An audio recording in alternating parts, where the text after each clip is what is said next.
Hello, everybody, and welcome back to another episode of The Push with Nick and KP. I'm KP. Nick is here in attendance with me today. Today we're going to be going through our NXT Vengeance Day reactions. So the show that took place this past Saturday from Washington DC.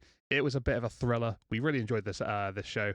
So we're going to be going through everything that happened on the card in terms of all the matches, their results, and what we thought of everything throughout the show as well. So all the shenanigans that took place throughout the entirety.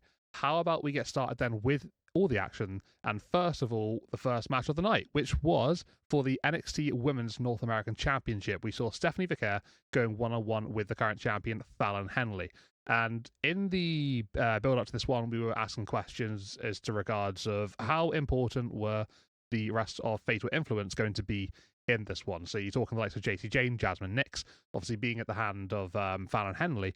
How important would they be in the result and the outcome of this contest? Well, I mean, it pretty much went standardly as you would expect. You know, you saw Fallon Henley and Stephanie Vicaire going at it and having a good match between the two of them. Got to a point where Stephanie started to take control towards the later stages. Then you'd have Fatal Influence getting involved. In fact, JC and Jasmine would get involved throughout the majority here, but it'd actually be in the later stages where they would start to turn things up. But Stephanie would actually have counters for basically everything that they had in those late stages, and she would actually put JC and Jasmine basically out of commission for the last few moments. That'll give her a good opportunity to have Fallon basically one-on-one, alone, you know, just for those closing moments, and that would allow her to have enough time to get the victory as well. So we'd have a brand new Women's North American Champion to kickstart the show. It was a really good match between the two of them. I thought they started off the show, you know, as it was meant to be. You know, set the pace for the remainder of the night. And yeah, really enjoyed this one. It was a good watch. I think Fallon Henley, you know, her reign comes to an end, which I think she did a decent job with. I think she defended the title. I think it was either 2 or 3 times, not like a load of times, but it was enough to have a decent enough reign after what we saw from, you know, the Kalani Jordan title reign as well. But no, I think Stephanie Vicaire, I think ultimately this probably was the right decision, the correct call. And I can only imagine the heights that Stephanie is going to take this title to throughout her entire reign. She's an incredible performer. You know, her and Julia, you know, obviously now at this point, you know, are both champions at the same time, ahead of Julia's match later on tonight that we'll be talking about. But yeah, I think since they both came in, they've just completely shifted the dimension of the women's division, and I think they're going to be staples for a large part. And you know, Stephanie Vicaire is extremely talented in that regard. So this title reign could be one that's going to go on for a little while here. But the match itself was great. I really, really did enjoy it. I would give the match probably an 8 out of 10. I think both women really showed up and you know, showed out here to kickstart the show. And like I said, set the pace for the rest of the night.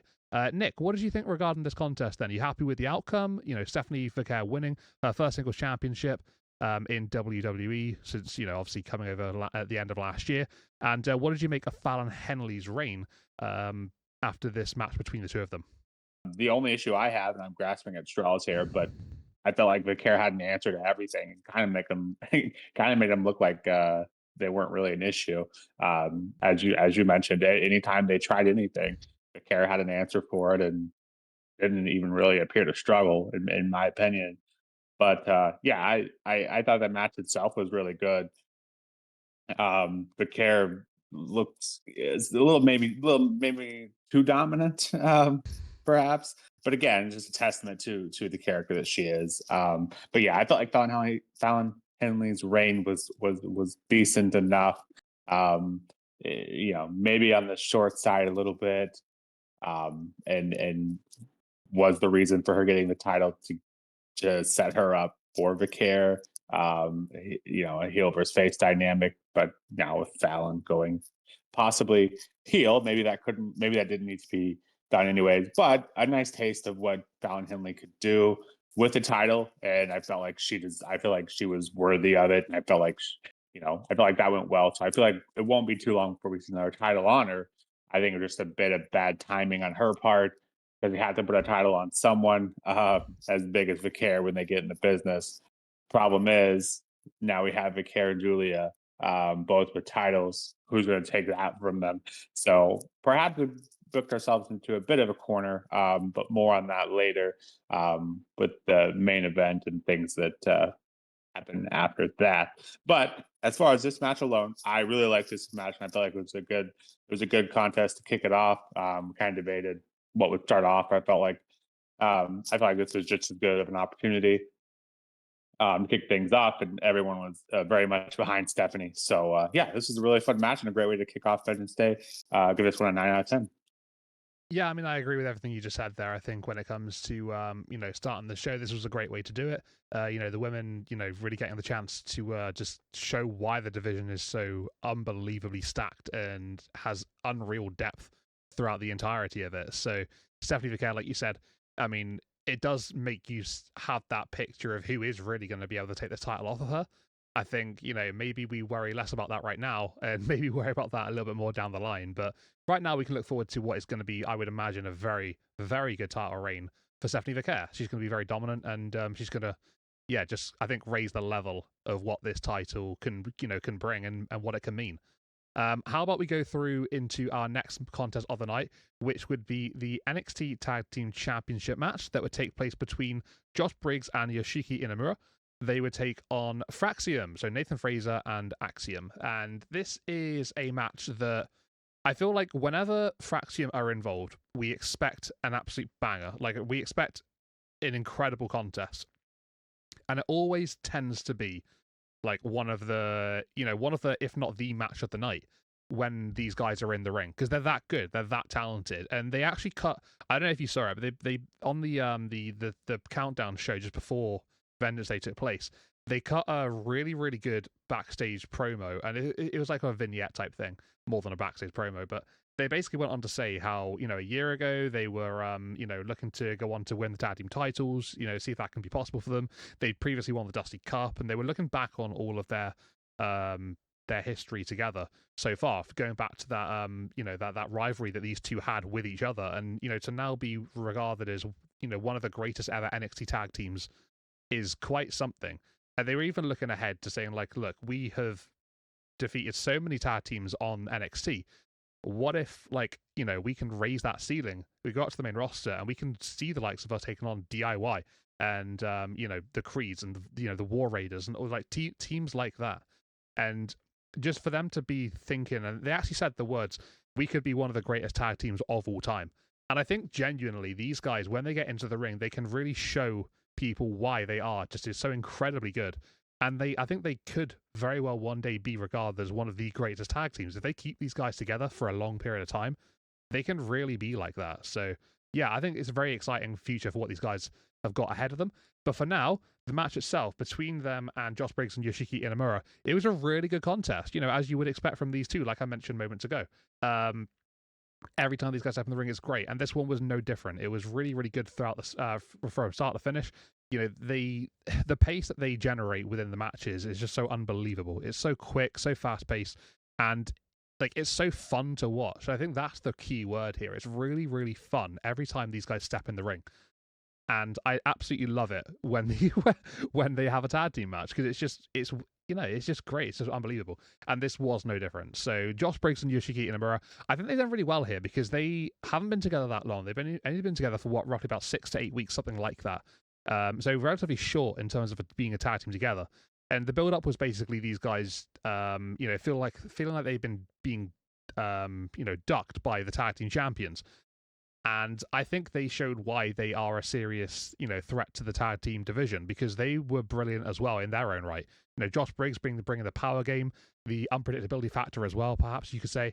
And then Yoshiki Inamura, he just brings another complete star that I don't think we've really seen much of in NXT. And that's that sort of like Japanese strong style that is just extremely, extremely impressive to watch. And I love the way that he was going about his stuff in the ring.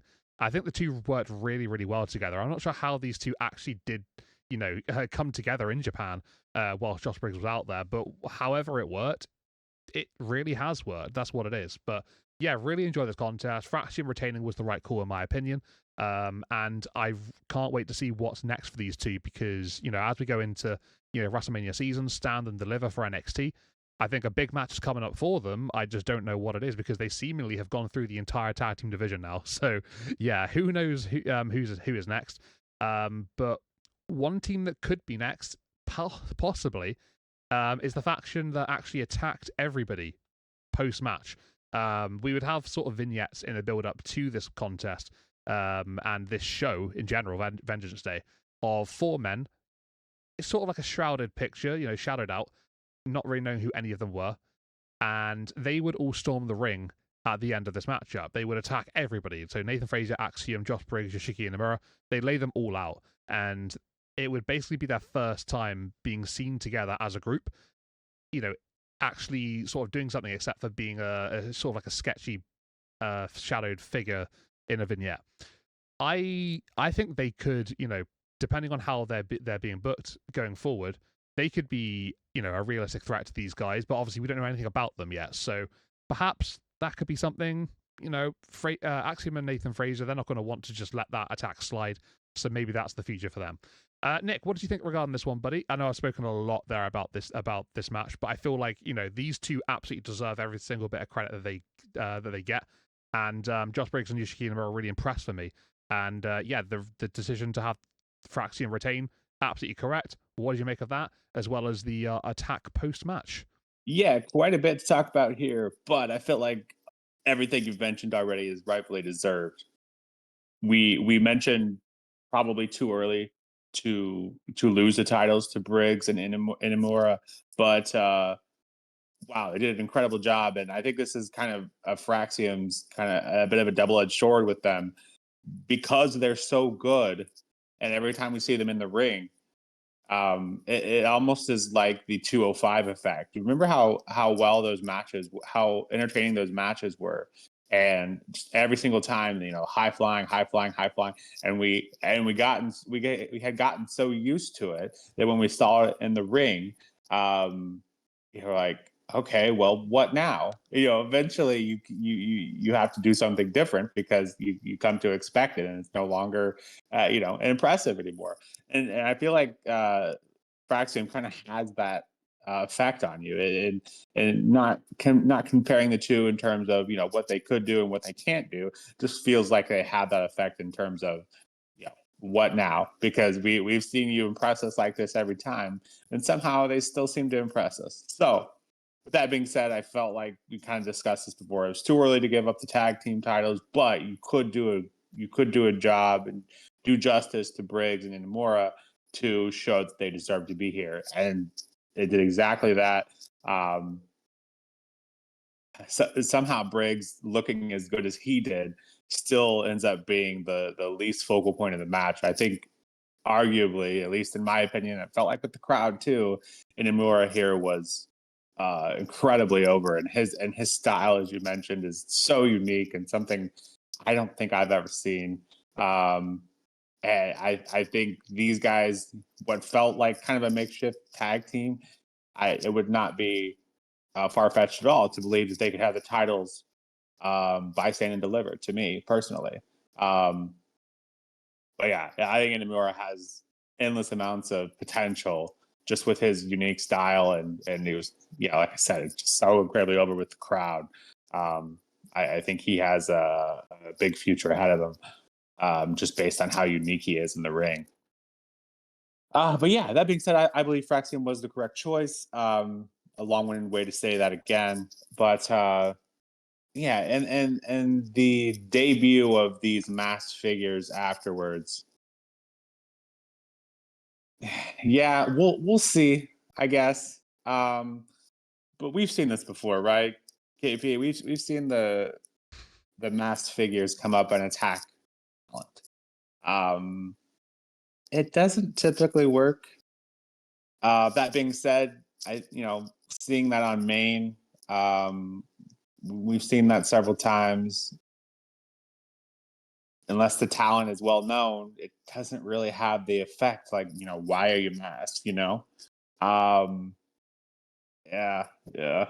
It hasn't worked before, but hey, I think if anyone can do it, anyone can make it work, it's the NXT show. So give them a chance. Yeah, they certainly made themselves, known, but I'll stick around and we'll see why. We'll see what they can come up with for justification.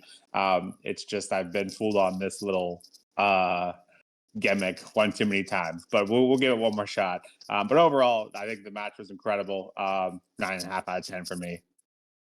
Yeah, I'd comfortably give this, I think, a 9, possibly even 9 out of 5 out of 10. I think I'll go 9 out of 10.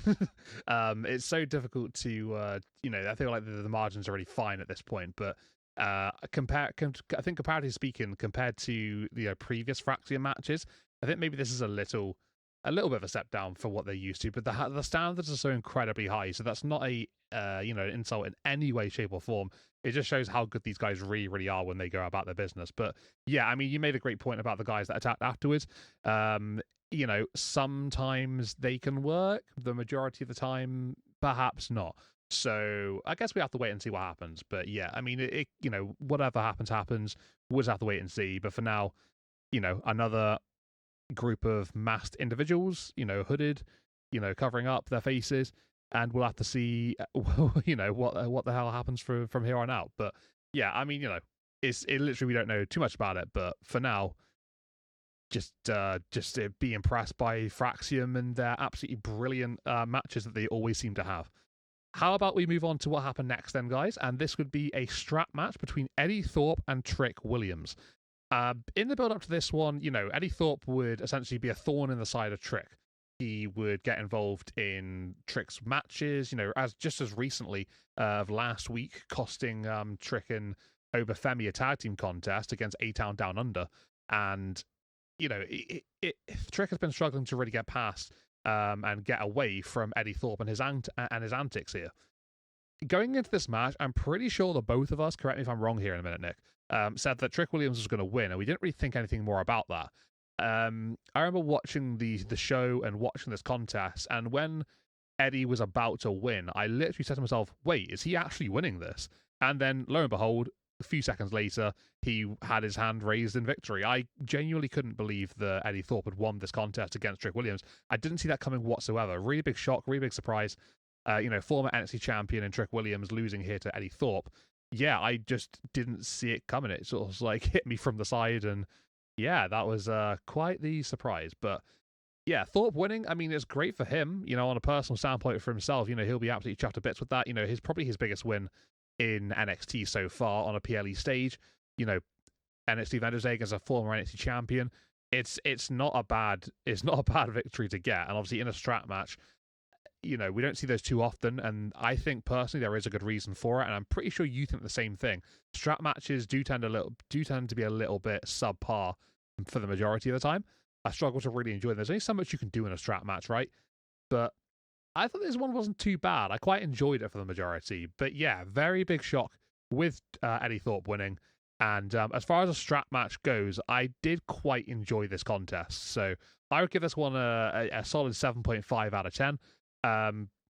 Yeah, I don't think it's by far the worst strap match I've ever seen, but just for the shock value at the end, and just genuinely speaking, how surprised I was about the whole thing, I think that sort of like raises it, and that just makes it maybe seem a little bit more impressive for me. But regarding this one, Nick, what did you think about this one? Not really got an awful lot to say about this one because it wasn't obviously as big as like the previous match, but the shock factor with Eddie Thorpe winning, strap matches obviously is a controversial topic between the two of us. We both have displayed our displeasure of these contests in the past.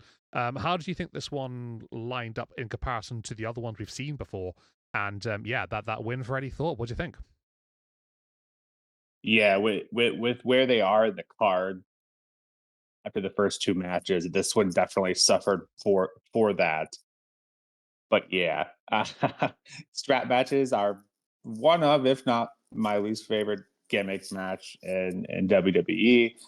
As you mentioned, we've seen pretty much everything. There isn't really anything they're going to do that's going to shock or surprise us, and it just doesn't. To me, it feels like there should be a lot more in terms of rivalry to justify having a strap match. You have a heel that runs away all the time, or whatever.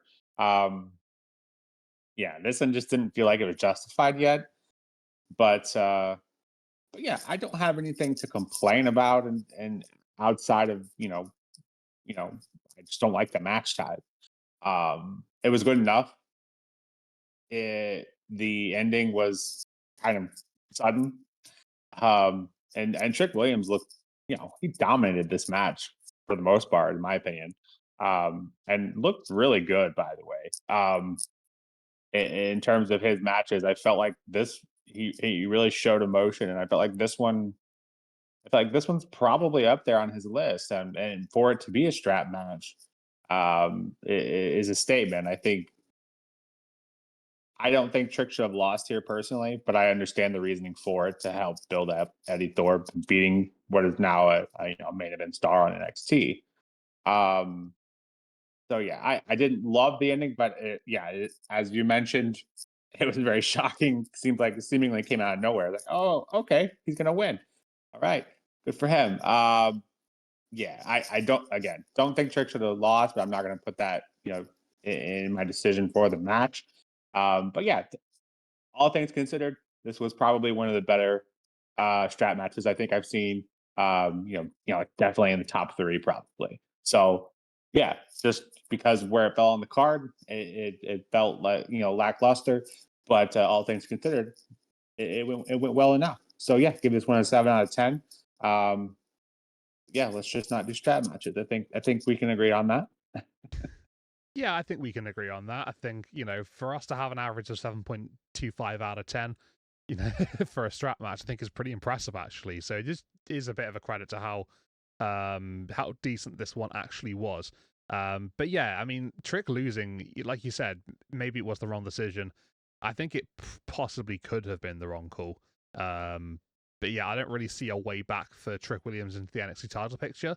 I'm not necessarily disappointed by that. I'm not the biggest fan of Trick anyway, but yeah, I think now you look at Eddie Thorpe and you think, well, could he get a one-on-one match with Oberthemi? I feel like we've already sort of seen Ober and Eddie throw down, but I guess that seems to be a possible, step forward here for Eddie Thorpe. I don't know if Trick's going to be done with Thorpe, though. That could also be a thing that, we see going forward as well. But yeah, I mean, for now, though, a decent enough strap match, like you said, and who would have thought it, right? How about we move on to what came up after this one? And this would be a one-on-one match between Ethan Page and Javon Evans. So going into this one, it had been all about Javon Evans' jaw. Obviously, Ethan would have basically destroyed the jaw, literally just tearing it apart, basically. And Javon struggling to be cleared in time for this event. Him going to Ava and demanding to be cleared, and Ava basically refusing, saying point blank, you're not ready to go.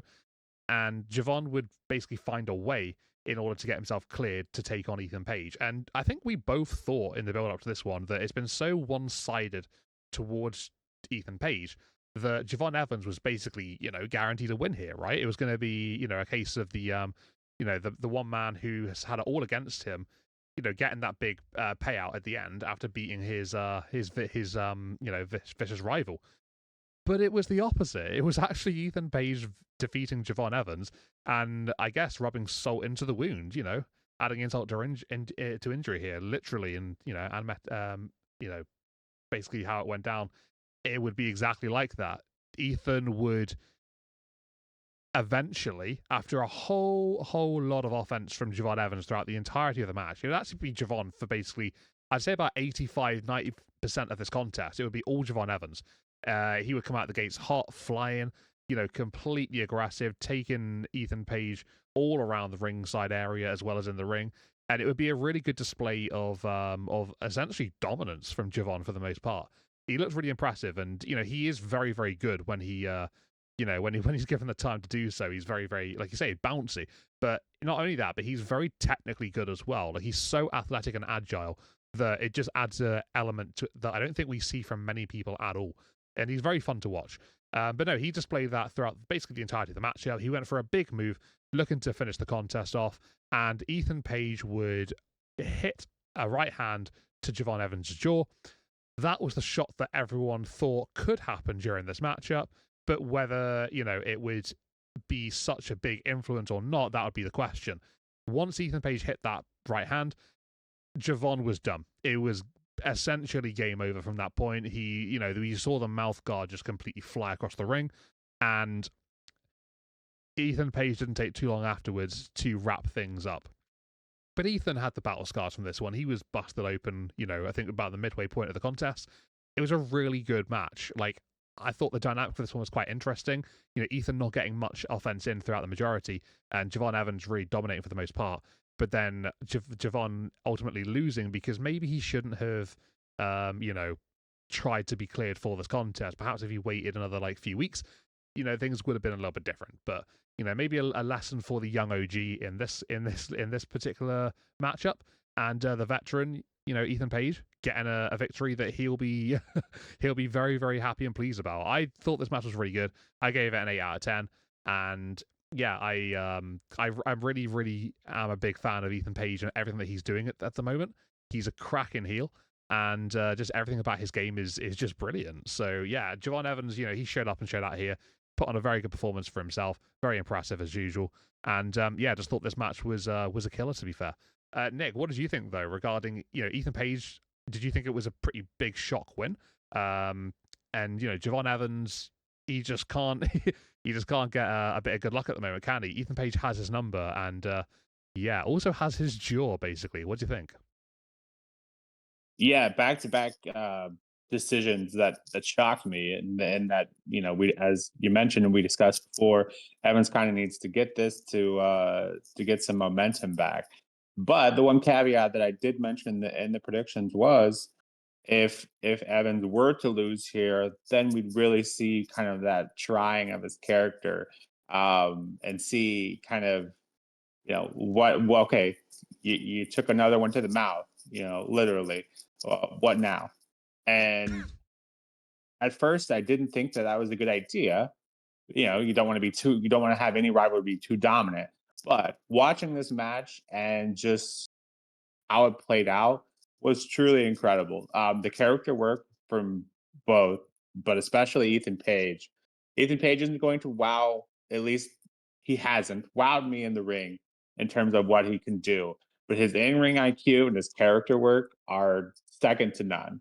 For that alone, I think he's going to be, I think I don't compare him to like The Miz, and in that, yeah, he's never going to be the best person athletically, but what he can do on the mic and what he can do, from a character standpoint, I think is going to keep him relevant, as long as the Miz has. I don't think anyone ever thought the Miz would be around for as long as he had. But I think similar to that, I think that's kind of the vibe I get from Ethan Page. Um, but in terms of the match itself, again, we didn't think Javon was going to lose, and somehow the match still ended up being incredible, even with his loss. I think Ethan Page did an incredible job for him. I'm not, I think Evans has his ceiling as well in terms of essentially what appears to be like a 205 guy, but I felt like he doesn't, for as much as he does in the ring. I don't feel like I can recall a spot in this match where it didn't look good. It was everything was smooth and transitioned incredibly well. So I think that's a testament to him and what he's able to do in the ring.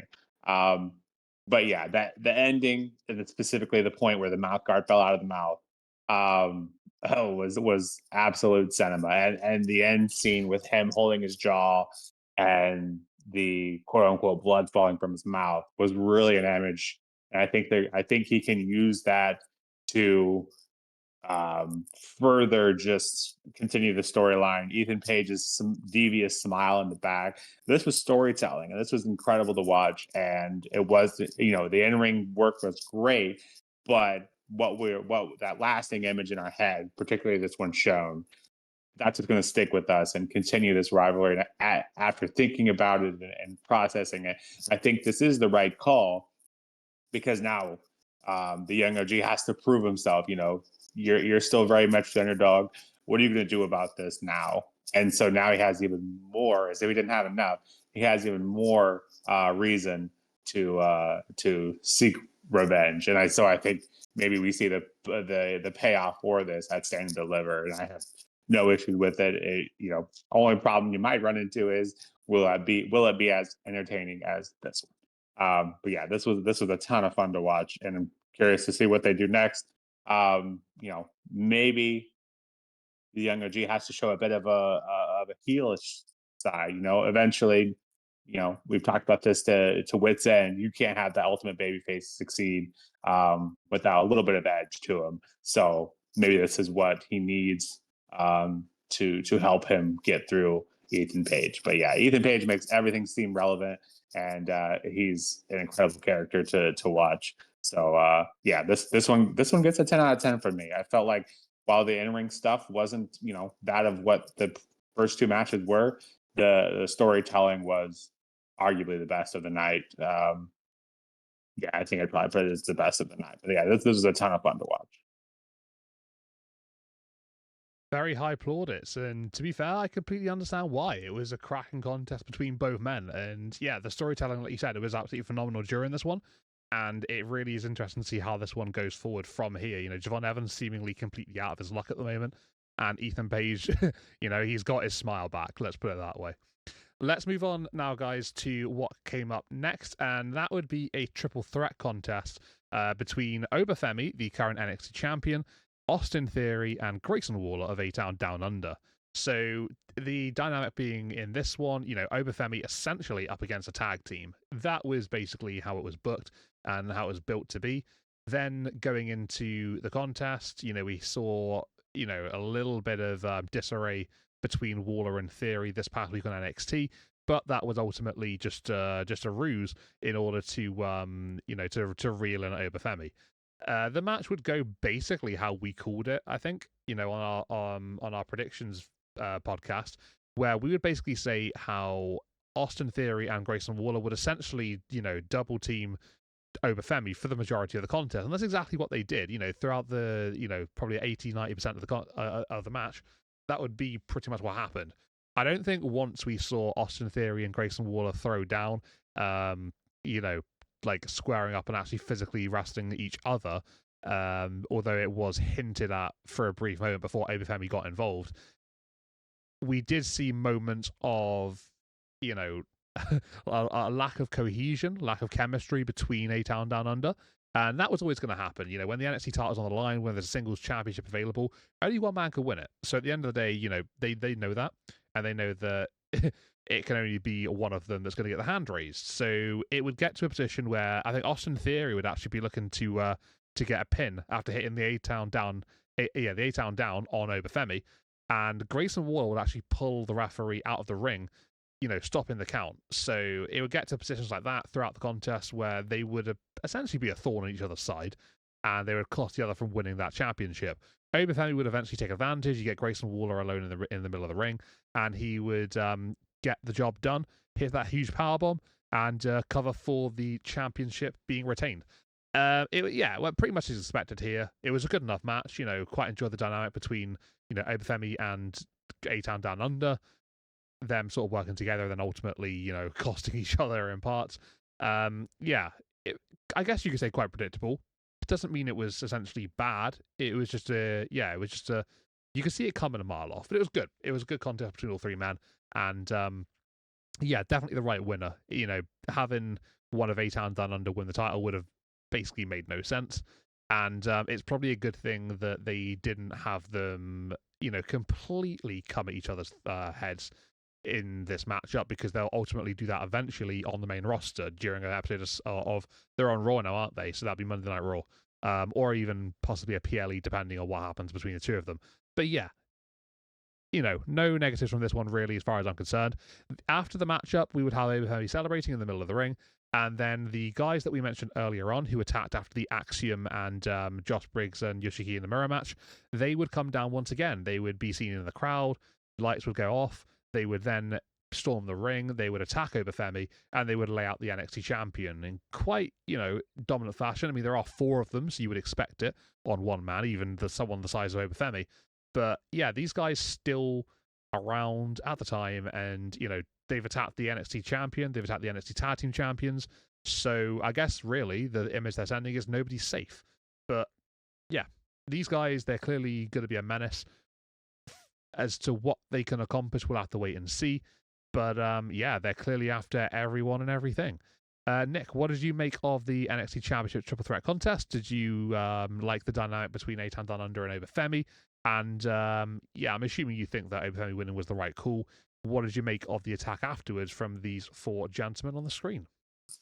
You've touched everything, and I think we talked about it on the predictions exactly what they needed to do here. Hoping that they wouldn't go all out, and they didn't.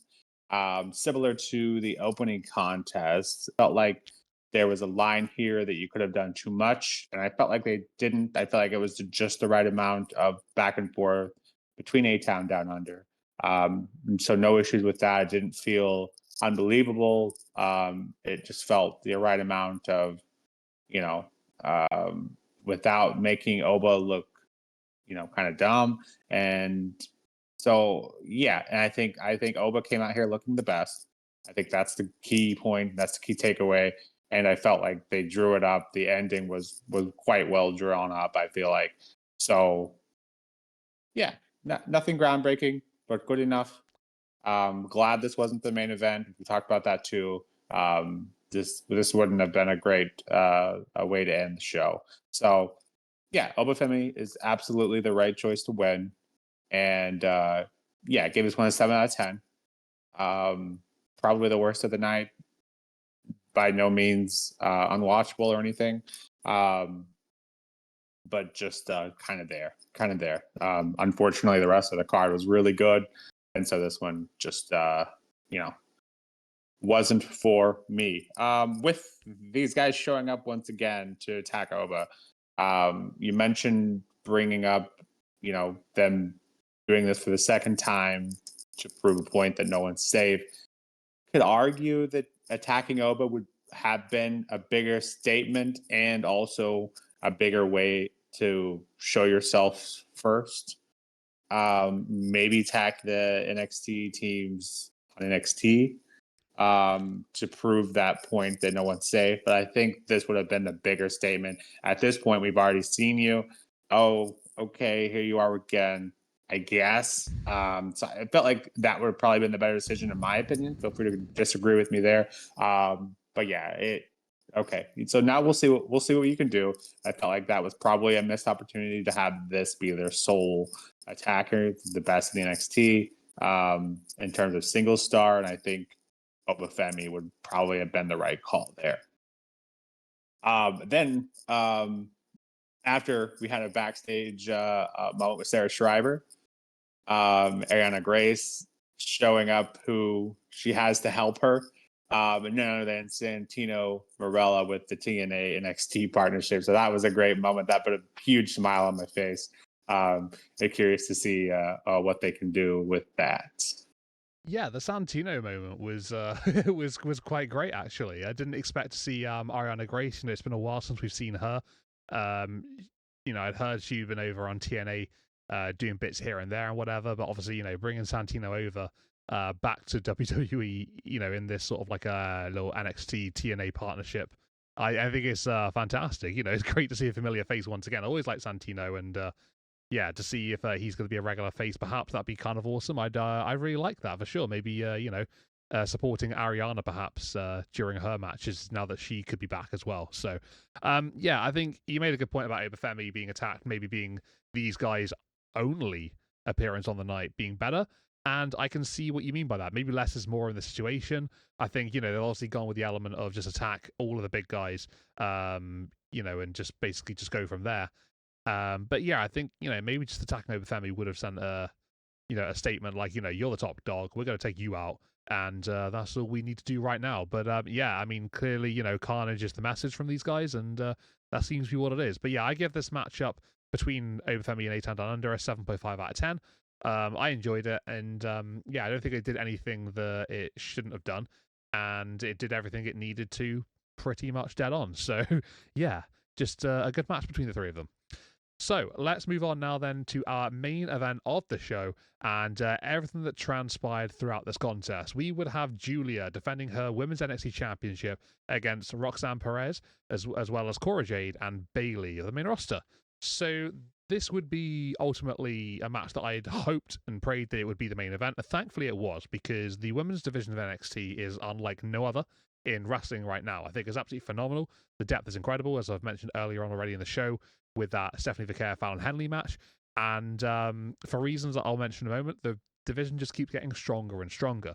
Roxanne Perez being off the back of a incredible run for herself with the championship, Julia now taking over and trying to cement her legacy with the gold. I think that this contest here between the four women was fantastic. I think it was a great fatal four-way. We had so many different elements throughout the majority. Obviously Bayley with her experience and her in-ring know-how, Roxanne Perez with just her complete and utter, a never-ending ceiling that she's ultimately got in front of her. Just pure potential. Julia and Cora Jade, I feel like, Julia we haven't seen too much of since coming over to NXT, but she's just made such an impression and she's so incredibly talented. Cora Jade, obviously, coming back from injury after injury after injury, really want to see her sort of like show a different side of herself and show that she really wants this unlike anybody else. And I think that everybody sort of fulfilled their roles within this fatal four-way matchup, to the best they could, really. It was a good contest. Really did enjoy it. And I think nobody really shied away from any offense here. It was everybody sort of like played their part. And Julia ultimately, at the end of the day, retaining the title was the correct decision. I don't know who's going to take the title off of her, but maybe somebody that could do is the woman who, I guess, returned, you could say, kind of, at the end of the contest. We would have Stephanie Vicaire come out, having just won the North American Championship earlier on the night after defeating Fallon Henley. She would come to the ring to pose with her championship alongside Julia in what would be a cool moment between the two of them. And then moments later, we would have Jordynne Grace, the woman who, had recently been the TNA Knockouts champion. She would come down to the ring after having signed with WWE. So it's clear as day she's going to be in NXT. She's going to be looking to take on the top women of the company. And looks like Julia and Stephanie Vicaire maybe have a target in their back by someone they might not have expected already. So Jordynne Grace, I mean, you add her to the women's division, which is already stacked as it is, it gets even stronger. I think, with Roxanne Perez going up to the main roster, you look at it in a case of Roxanne Perez being replaced by Jordynne Grace. That's quite the replacement. They've always got somebody as a substitute to step in when needed, and this is quite the quite the boots to fill in Roxanne Perez. But when you got someone like Jordynne Grace who's wanted to step in those shoes, I think I think we could be good. But yeah, what a main event it was. Really terrific display from all four women, and the right call for sure. Nick, what did you think regarding this one in terms of the dynamic of the contest? How do you think everybody sort of like shaped up and showed out?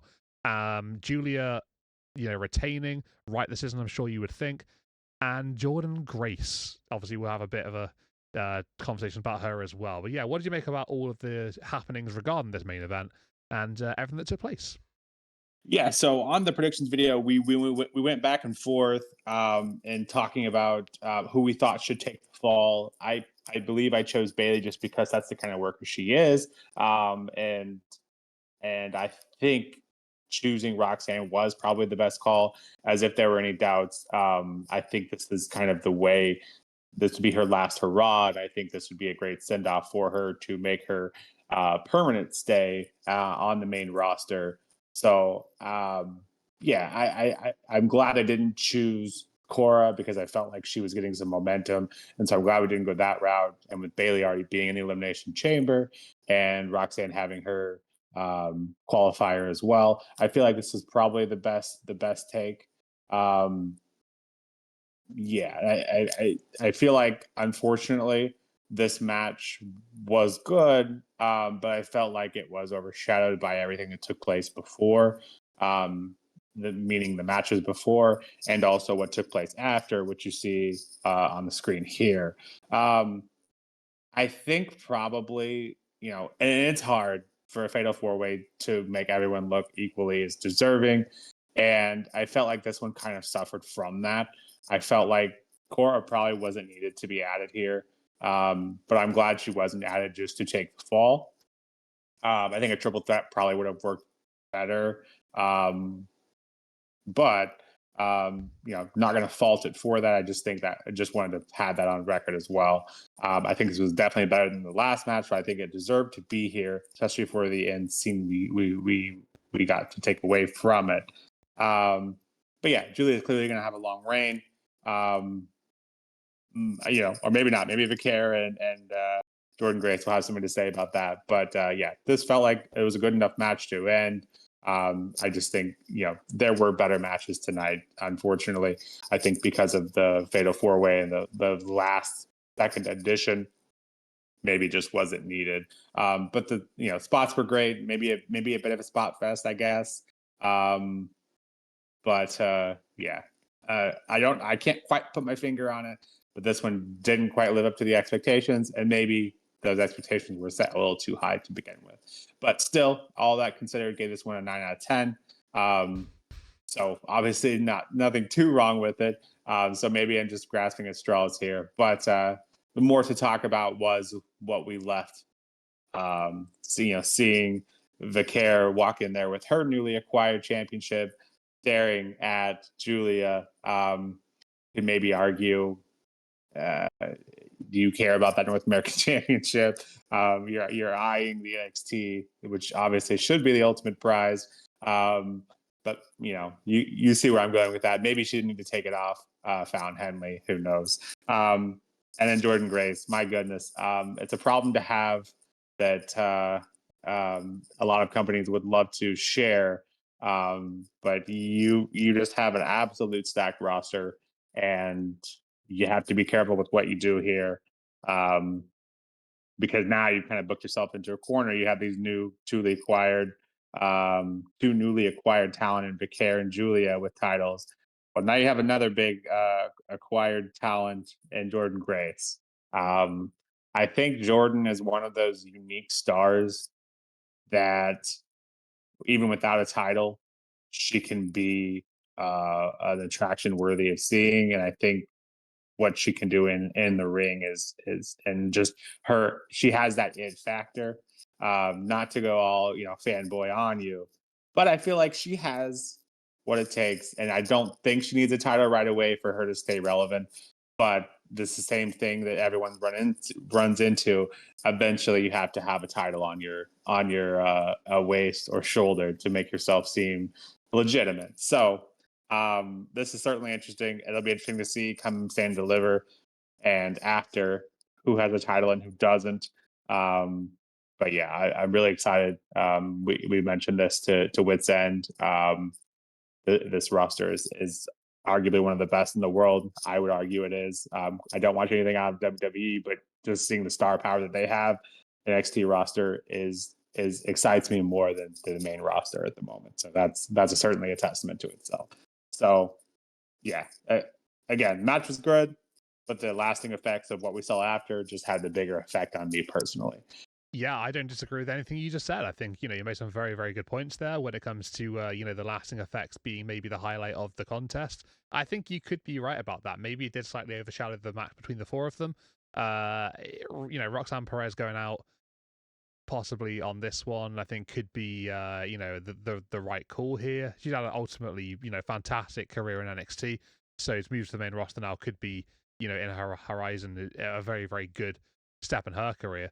But yeah, I think, Cora ultimately not taking the pin here was the right call. But I mean, how does she even fit in going forward from here on out, right? Like you said, you got Stephanie Vicaire literally eyeing up the NXT Women's Championship while she's holding her newly won North American Championship. That's quite the interesting image. And then obviously Jordan Grace being inserted here in the picture as well.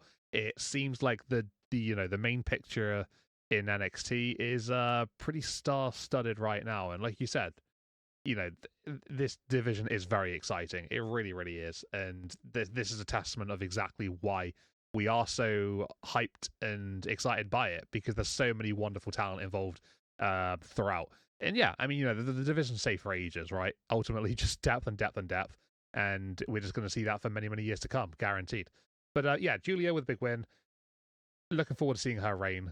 And Stephanie Vicaire as well, her starting hers. It's just a great time. It really, really is. So, everybody, thank you very much for tuning on in. The Push with Nick and KP. This has been our NXT Vengeance Day reactions. Nick, before we do head off here, is there anything you'd like to add before we go, or is that everything as far as you're concerned? Well, you brought up another good point about Cora Jade and just where she fits in that picture. Yeah, maybe you argue the case that she should have been with the North American title. Maybe that would have been a better spot to start.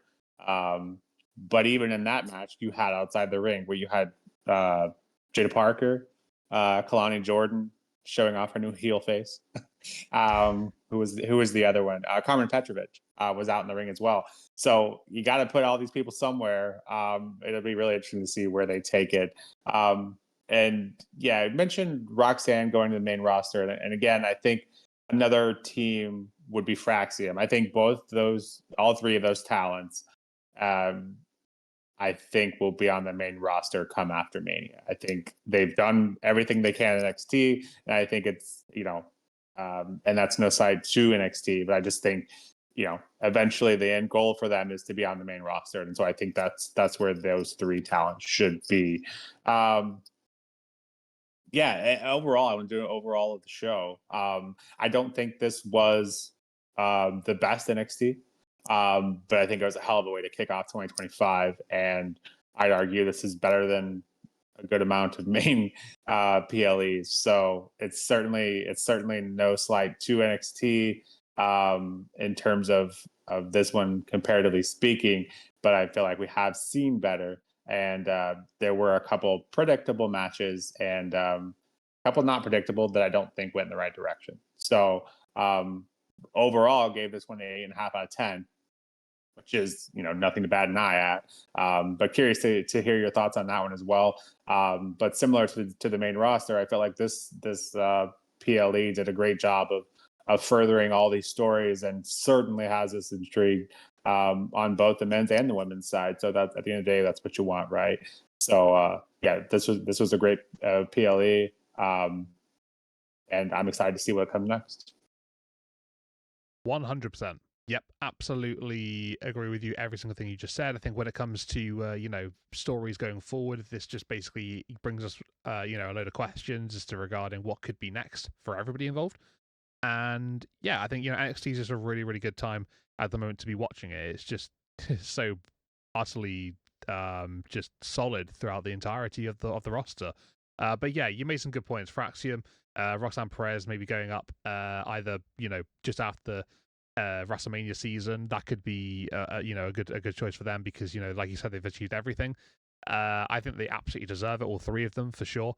But yeah, I mean, ultimately, this event was really good. I really did enjoy it. And yeah, just basically positives throughout the entirety, which is fantastic. I'd give it an 8 out of 10. I think that it did everything it needed to do. I think it was just great. And yeah, I'd go back and watch at least a couple more of these matches again, going forward. So yeah, really good show, solid throughout, and did exactly what it needed to, painting a picture going into Stand and Deliver WrestleMania season. So guys, thank you very much for tuning on in to The Push with Nick and KP. This has been our NXT Vengeance Day reactions podcast and video. Hopefully you guys enjoyed it. If you did, please hit a like on the video and subscribe to the channel.